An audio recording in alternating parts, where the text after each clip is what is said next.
That night, at Auntie Flip's house, Frank soaked his pillow with tears. Flip heard him from the kitchen downstairs and brought him up a new pillow. She sat on the side with a little pink bed in a little pink spare room and stroked the boy's hair. "Right now, young Frank, it's as if you were walking through a storm," said Auntie Flip.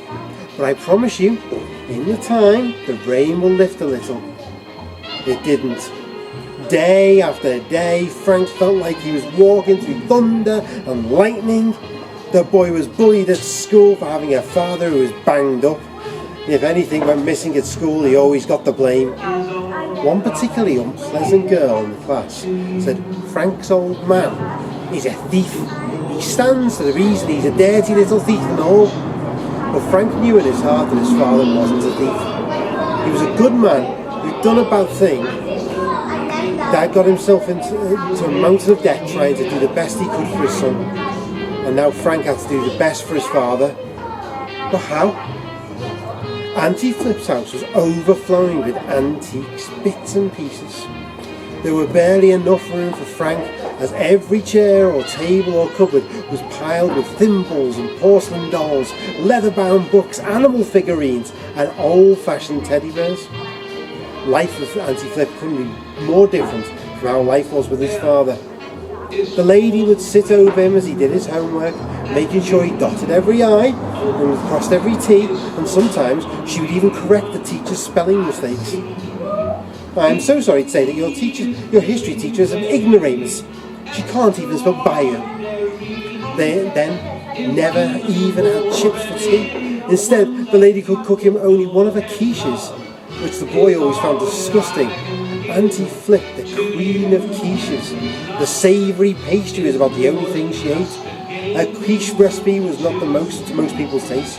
Pickled onion and beetroot, curried egg and cabbage, pungy cheese and turnip, partridge, parsnip and pear, spam, spam, spam and more spam, eel and artichoke, prawn and seagull's eggs, and Brussels sprouts and goat curd. After dinner entertainment was always poetry hour, though this hour would often stretch on for 2 or 3. "This next one is called Ode to a Tree by Me," she would announce grandly before reading out loud.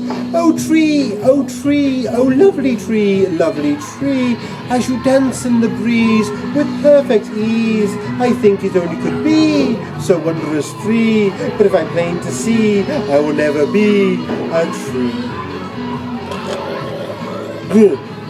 The boy would pretend to be asleep. It was the only way to make her stop. As the days turned into weeks and the weeks into months, the unlikely pair became close. Frank grew to love the lady. She had shown him kindness when he needed it most. When his father was sent to prison, Frank thought his mother might call him, but she never did. Auntie Flip was all he had.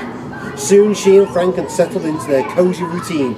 Friday evenings, the pair would visit the local library, where Flip would work and the boy would forget about his troubles for a while as he lost himself in the pages of a book. He even learned to love poetry. Saturday mornings, they would take a walk in the park. Flip would give the boy a coin to make a wish, but the wish never came true. His father stayed locked up in prison. Sunday mornings, Flip would take Frank to church, which was just as well, as they would be the only people there.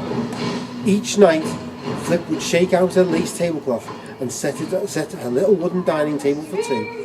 When one night, a third place setting was laid, the boy was naturally intrigued.